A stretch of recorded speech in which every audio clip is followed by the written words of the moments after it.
in the interest of time, we will be limiting statements to the board to 3 minutes.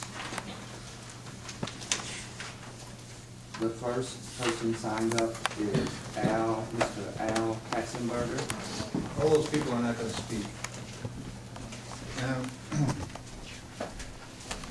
I want to address the board about the failure to reply to my letter completely. I got a reply, but it wasn't complete.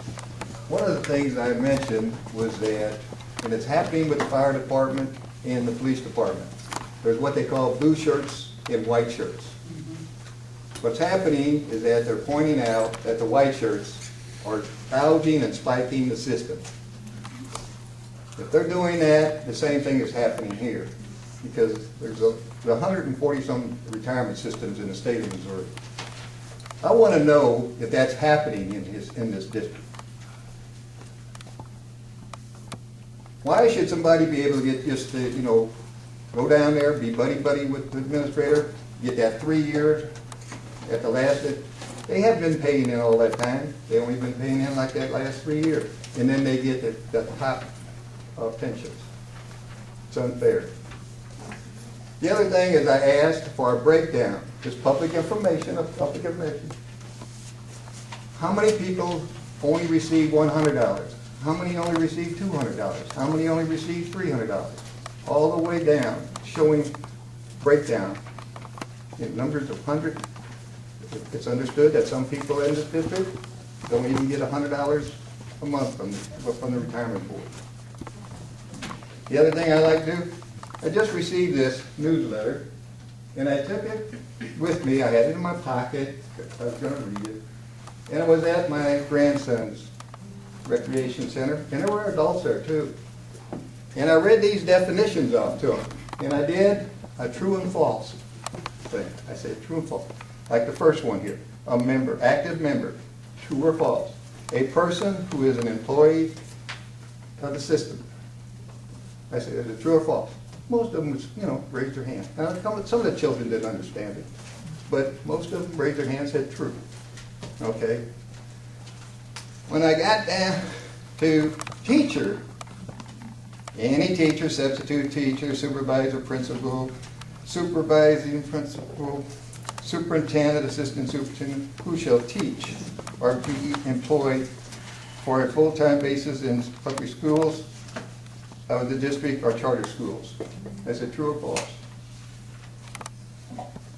Every one of them said it was false. There were parents there that said, I told them it was true. I said, this is what they teach in the St. Louis Public Schools. There were parents there, and you know what their response was to me? That's why the St. Louis Public Schools are failing. Because if they teach that kind of nonsense and practice that kind of nonsense, that's why they're failing. And you need to get this changed when it comes to the retired teacher position on this board. Because this is what it's used for. Okay? It's nonsense. And you ought to know it. Thank you.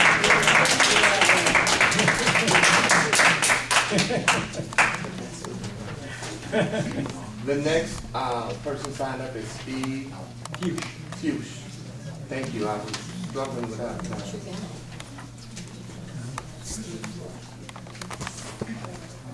Well, I'm no expert on the retirement plan, but I am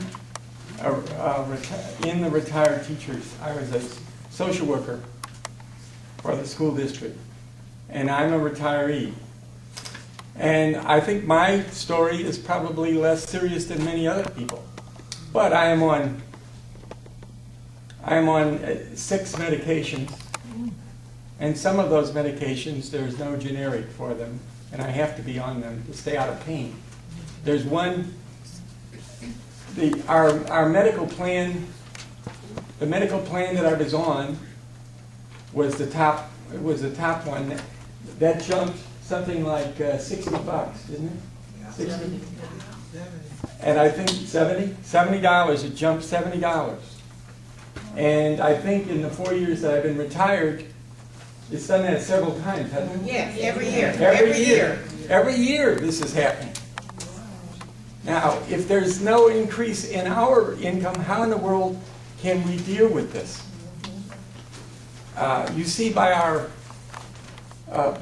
illustration here about the increases in utility payments. Now, this retirement board has always impressed me. In fact, you're one of the reasons why I came to work for the school district, because we have such a well-run plan. We'd like this well-run plan to share the wealth with us. I mean, you do a very good job, and I think you ought to be impressed with yourself, and therefore give us a cost of living increase, when obviously, I mean, Social Security just gave us a cost of living increase. Didn't that send you guys a message? How many of you are retired teachers? One person. You have one retired person on this board. Maybe you're a little out of touch. Maybe you need to talk to these people who are in this room and find out what's really going on instead of going through this formal procedure. Why don't you find out what's really happening to your retirees? You know, so we don't have to get up here and act like we're telling you something that you should already know already. We're getting squeezed big time. And yet, you're doing nothing about it. And we were down there, and a gentleman on this board told me, well, we can't do that. Then, because the SAB, board has got to do this, if it can be done. And then I find out from one of our union officers, yes, you can do it. Yes. So, in other words, you're either misinformed or you're deliberately misleading people like me. According to our union officers, and I'd like everybody to get that law out and look at it and find out what is the score here. But we need help. It is very, very serious.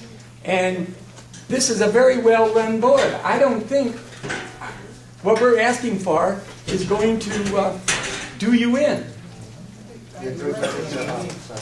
Thank you.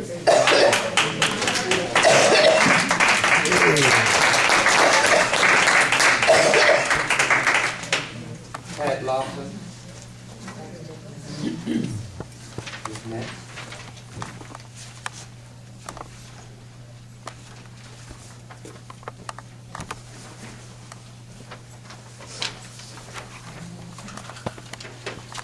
But what I have to speak about, it really ties into what Steve just said. This is a request for an annual informational membership meeting for the total membership of the retiree board, anyone who belongs to the retiree system, to have an annual informational membership meeting. It's in the best interest of the members to be able to hear information and ask questions directly to the trustees and or the actuary or the executive director. There was such a meeting about 3 years ago, but what we would like to see done differently is to have the meeting with more working microphones and an overhead or PowerPoint screen which should be visible to all attending. Previously, the microphones did not work sufficiently, and the actuary, who was the speaker of the meeting, had a 24 by 30 pad of paper that I used when I first started teaching in 1971 under the easel as a visual. It was impossible to see or read from the floor. And it was at Gateway Middle. If it does not have these, we're sure that there are other venues that do. Other retirement organizations have informational meetings annually without any problem. Amen. I personally think it would foster better relations between the members and the organization, and then there wouldn't be, there is information being circulated concerning many matters to which the members need to have clear and correct answers. And how better to achieve this than from the retirement board itself? We are in the education business either directly or indirectly, and education is information. Information is education. There is still ample time to plan such a meeting before the end of the school year. Thank you for your time, and we will be anxiously awaiting the date of the meeting. Thank you. Thank you.